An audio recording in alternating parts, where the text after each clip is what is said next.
Hello, everyone, and welcome to Crypto Night, the crypto investor channel. I'm Boris, so let's dive in. I'm with Colton today. Hi, Colton. Hey, Boris. Welcome back to the Crypto Night channel, everyone. All right, today we're going to have a close look. It's going to be a short video, close look at XRP.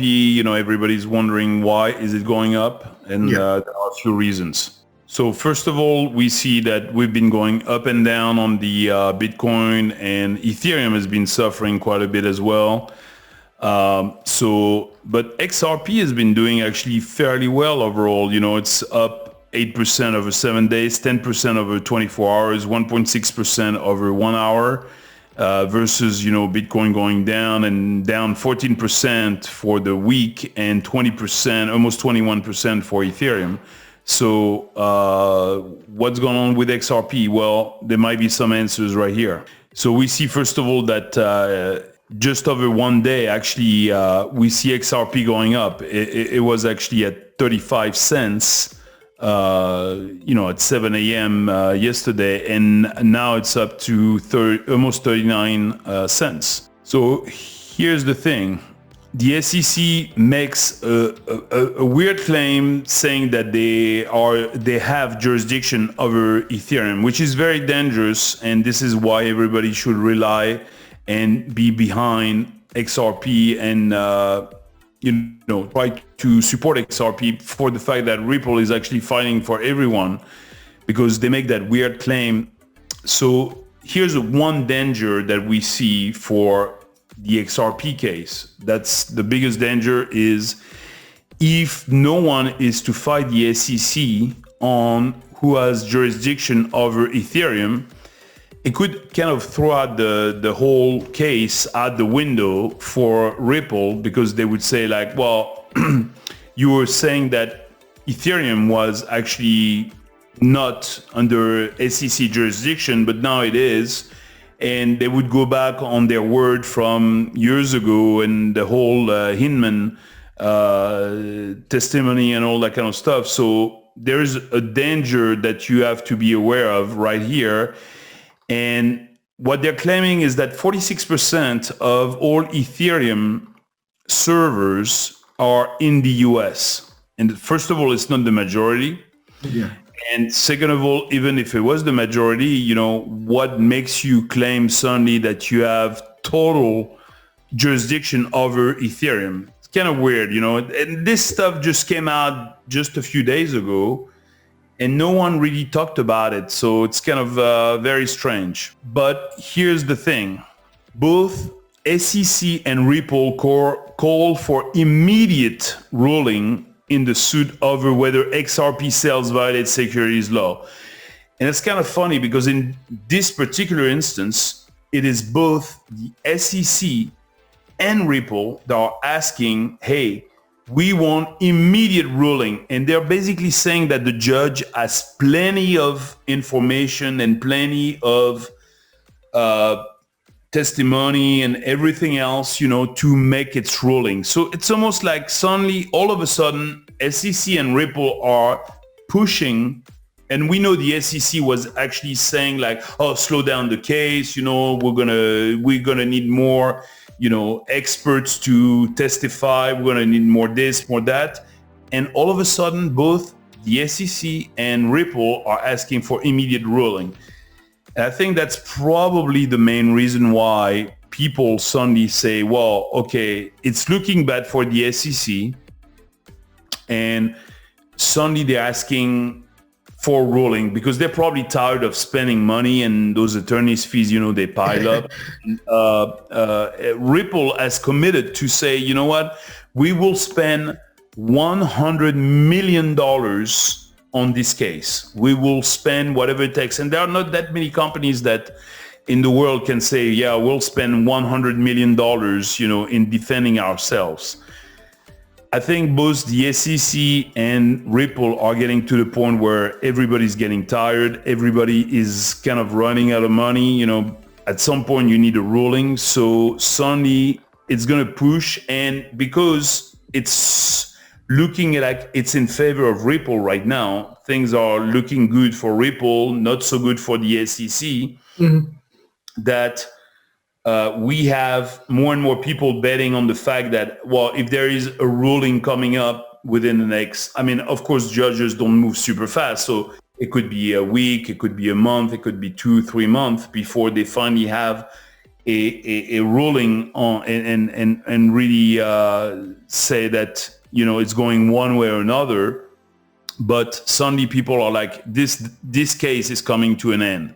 So that's probably why we've seen Ripple go up.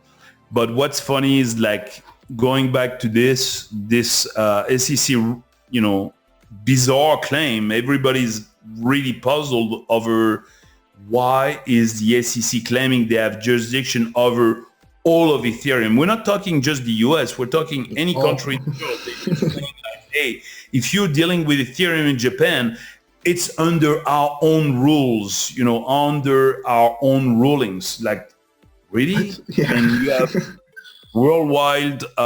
It would be a little bit like if the US suddenly said, you know what, because it's the internet, and it goes through a server in California for some reason at some point, we have ruling over anything that happens on the internet. That's a little bit far-fetched. So, but the biggest problem is no one so far has actually come up and say, well, we dispute that and we don't agree with that. No country so far has dared to say anything. And this is just, I mean, this article is from 17 hours ago, but realistically, the SEC made that claim last Thursday. Apparently, they made it exactly the day that Ethereum went from proof of work to proof of stake. How funny is that for timing? Yeah.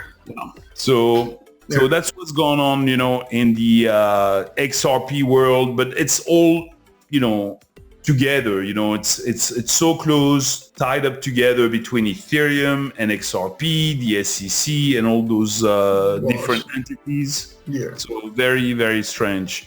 Do you have any questions, Colton? The only question I have, can you give us, a price prediction, Boris? As you said, it is going up, but do you have any idea of where it's going to go? Is it going to be a 5x, a 20x? What is it going to be, Boris?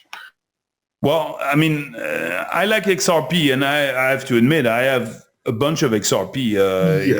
And let me be very, very frank with all the people watching. I have about probably over 12%, maybe even as much as 15% of my stake in XRP. So I hold a very substantial position in XRP because I believe it's a great product, and I think that they have a high chance of winning their case. Mm-hmm. So today they are sitting around, let's look at it right now. They're sitting around almost 39 cents, which has been up a lot. If you take 14 days, it's 14 days ago, they were pretty much sitting at like 31 cents. Yeah. They've gone up more than 20%.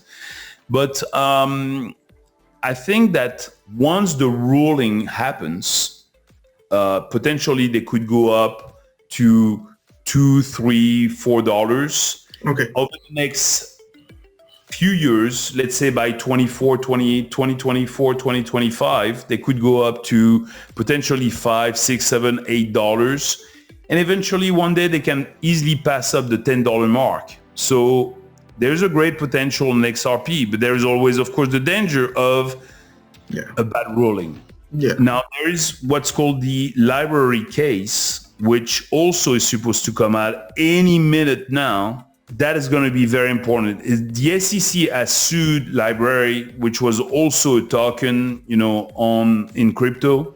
If this case is ruled in favor of the SEC, that is not good for Ripple, but that doesn't mean it's the end. If they rule in favor of Library against the SEC, then that looks extremely good for Ripple. And that looks extremely good for anything. That means that the SEC would have a very, very hard time adjusting against any company they go after. And definitely that Ethereum thing that they just claimed and any other claim they have and all the lawsuits they wish to go after, because the CFTC, which is the commodity regulator in the US, was under the impression that Bitcoin and Ethereum, that was totally acquired, that was a done deal. It was under their own ruling. They were commodities. Bitcoin was a commodity, Ethereum was a commodity, and that goes under the CFTC. And suddenly now, all of a sudden, maybe it's a desperate move, maybe from the SEC, that they're saying like, oh yeah, no. We have jurisdiction over all Ethereum. That is under our own ruling. And very recently, I mean, Gary Gensler has said that basically pretty much anything that is proof of stake, any coin, any crypto that is proof of stake is under the SEC jurisdiction, which is a huge claim, knowing that 99% of all cryptos are proof of stake at this point. Only very few are proof of work. So I think we're going to have a big battle. The other thing that's important to know is that more and more, the good thing is lots of exchanges and other places in Washington, D.C. have been lobbying with senators and congressmen, and basically they are getting more and more in favor of crypto. So I think the SEC is almost making desperate moves to try to have jurisdiction over crypto in general, but because most of the big crypto companies out there have been doing a good lobbying, and it's very important, you know, in any industry. I think that we're going to see that eventually you're going to get support from the Senate, you're going to get support from Congress, and suddenly the SEC is just going to be shut down. They're going to be like, hey, be quiet, stay on the corner. We're going to make the rules. We don't need you to make the rules for us.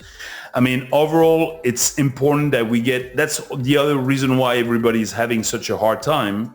And that's the other reason why we don't see too many of the,